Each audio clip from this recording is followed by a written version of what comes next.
बड़े दिनों बाद मेरा लुधियाना जाना हुआ था। कोई 20 वर्ष बाद। लुधियाना मेरा मायका है। माता पिता तो कब के गुजर गए। बस छोटे भाई का परिवार ही रहता है हमारे पुश्तैनी घर में। सन 72 में जब मेरी शादी हुई थी तब के लुधियाना और अब के लुधियाना में बहुत फ़र्क आ गया है। शहर से लगे जहाँ खेत खलिहान और कच्चे मकान हुआ करते थे वहाँ भी अब कंक्रीट के जंगल उग आए थे। शहर पहले से ज़्यादा चमक दमक वाला मगर शोर शराबे से भर गया है। जब तक मेरे बच्चे छोटे थे कहीं आना जाना ही मुश्किल था। शादी के कुछ सालों बाद तक तो काफ़ी आती जाती रही, फिर माँ पिताजी के गुजरने के बाद जाना करीब करीब बंद ही हो गया।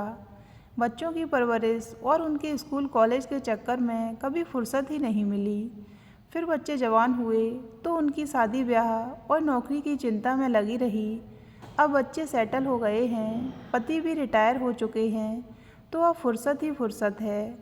भरा पूरा घर है, कामकाज के लिए 3-3 नौकर हैं। बेटे की शादी हो गई है, प्यारी सी बहू पूरे दिन घर में चहकती रहती है। बहुत दिन से सोच रही थी कि जीवन ने अब जो थोड़ी फुर्सत दी है तो क्यों ना भाई के घर कुछ दिन रह आऊं। कितना लंबा वक्त गुजर गया अपने मायके गए हुए। मैंने अपने मायके का जिक्र बहू से किया तो वह भी मेरे साथ जाने को मचल उठी। अपनी बहू के साथ मेरी बड़ी पटती है। हम दोनों सास बहू कम और दोस्त ज़्यादा हैं।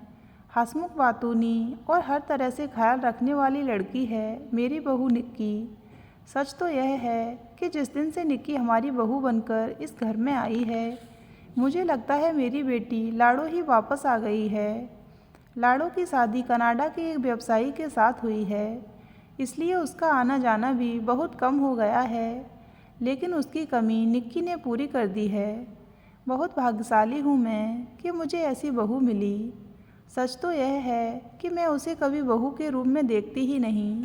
वह तो मेरी बेटी है, बेटी। मैंने अपने बेटे और पति से लुधियाना जाने की बात कही तो उन्होंने खुशी खुशी रजामंदी दे दी। फ़ोन करके भाई को बताया तो वह उछल ही पड़ा, बोला मैं लेने आ जाऊं। मैं हंसी, बोली अरे अभी तेरी बहन इतनी बूढ़ी नहीं हुई कि दिल्ली से लुधियाना ना आ पाए। तू चिंता न कर, निक्की साथ आ रही है, हम आराम से पहुंच जाएंगे। कितना अच्छा लग रहा था इतने सालों बाद अपने मायके आकर। यहाँ मेरा बचपन गुजरा, इस घर के आंगन में जवान हुई, ब्याही गई। सब कुछ चलचित्र सा आंखों के सामने से गुजरने लगा। निक्की के ससुर जी इसी आंगन में आए थे मुझे ब्याहने के लिए। दरवाजे पर घोड़ी से उतरने को तैयार नहीं थे, तब छोटा ही अपने कंधे पर उठाकर भीतर लाया था।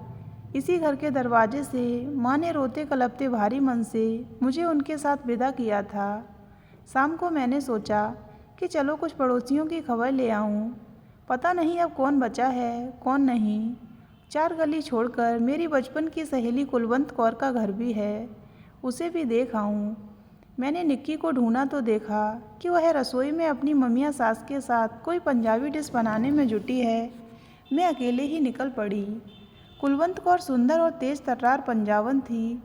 शादी के बाद वह कभी ससुराल नहीं गई, उल्टा उसका पति ही घर जमाई बनकर आ गया था।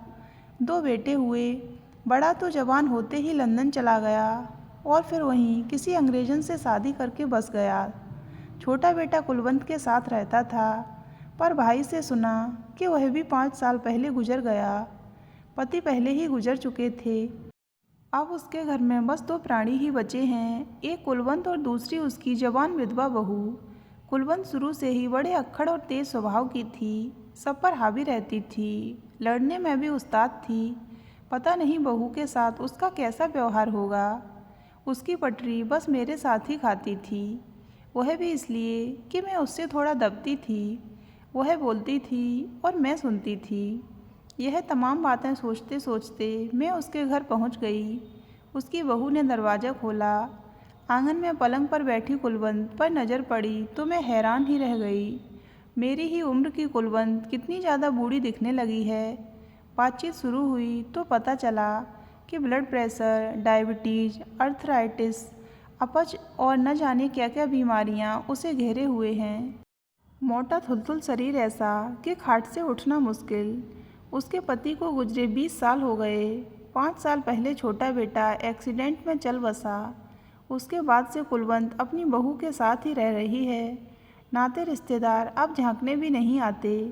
कुलवंत की तेज तर्रारी को देखते हुए पहले भी कौन आता था। सफ़ेद कुर्ते सलवार में उसकी बहू का चेहरा देखकर मेरा दिल तड़प उठा। चाय की ट्रे हमारे सामने रखकर वह अंदर गई तो फिर नहीं लौटी। मैं कुलवंत से काफ़ी देर तक बातें करती रही। ज़्यादातर तो वह अपनी बीमारियों का रोना ही रोती रही। फिर बोली, तुम आई तो अच्छा लगा। यहाँ तो अब कोई मुझसे बात करने वाला भी नहीं है। खामोश घर काटने को दौड़ता है, मौत भी नहीं आ रही। मैं हंसकर बोली, क्यों, इतनी प्यारी बहू तो है, उससे बोला बतियाया करो। कुलवंत एक फीकी सी मुस्कान देकर चुप लगा गई। मैं इंतज़ार करती रही कि उसकी बहू बाहर आए तो उससे भी कुछ बातें कर लूँ। बेचारी जवानी में सुहाग उजड़ गया। कैसा दुख लिख दिया भगवान ने इसके भाग्य में। लेकिन काफ़ी इंतज़ार के बाद भी जब वह नहीं आई तो मैं ही उठकर अंदर रसोई में गई। देखा पीढ़ी पर बैठी चुपचाप सब्जी काट रही थी। मैं वहीं बैठ गई दूसरी पीढ़ी पर। वह मुस्कुराई। मैंने हंसकर कहा, सास के साथ बैठा करो, उनका अकेले दिल घबराता है। वह भी फीकी सी हंसी, फिर धीरे से बोली, उन्होंने जब कभी अपने पास बिठाया ही नहीं तो अब क्या बैठूं आंटी जी। मैं अपनी माँ का घर छोड़कर आई थी। सोचा था यहाँ इनसे माँ का प्यार मिलेगा, मगर इनसे तो बस दुत्कार ही मिली। हमेशा नफ़रत ही करती रहीं मुझसे, कभी प्यार के 2 बोल नहीं बोले। मेरे हर काम में नुक्स निकालती रहीं। जब तक ये जिंदा रहे मेरी शिकायतें ही करती रहीं उनसे। न मेरे ससुर को चैन से जीने दिया और न मेरे पति को। मैं जब से इस घर में आई इनके ताने ही सुने। उनके गुजरने के बाद उलाहना देती रहीं कि मैंने उनका बेटा छीन लिया। अरे मेरा भी तो सुहाग उजड़ गया। आंटी जी आपसे क्या छुपाना, ये मेरे पति का दिमाग खाती थी हमेशा। तभी एक दिन गुस्से में घर से निकले और उनका एक्सीडेंट हो गया। यही जिम्मेदार हैं उनकी मौत की। इन्होंने कभी दूसरे की पीड़ा परेशानी न समझी, दूसरे की खामोशी न समझी। अब अगर शिकायत करें कि आज कोई उनसे बोलता नहीं तो उन्हें भी अच्छी तरह पता है कि इसमें गलती किसकी है। कुलवंत कौर की बहू की बातें सुनकर मेरे मुंह पर ताला पड़ गया। इसके बाद मैं उसे कोई नसीहत न दे सकी। सच ही तो कहा था उसने। कुलवंत कौर आज अगर यह शिकायत करें कि वह अकेली है और उससे कोई बोलता नहीं तो इसकी जिम्मेदार वह खुद है। उसने जीवन भर जैसा बोया है अब बुढ़ापे में वही तो काटेगी। तो दोस्तों, अगर आपको ये कहानी अच्छी लगी हो तो वीडियो को लाइक करें और ऐसी ही अन्य कहानियाँ सुनने के लिए हमारे चैनल को सब्सक्राइब अवश्य करें।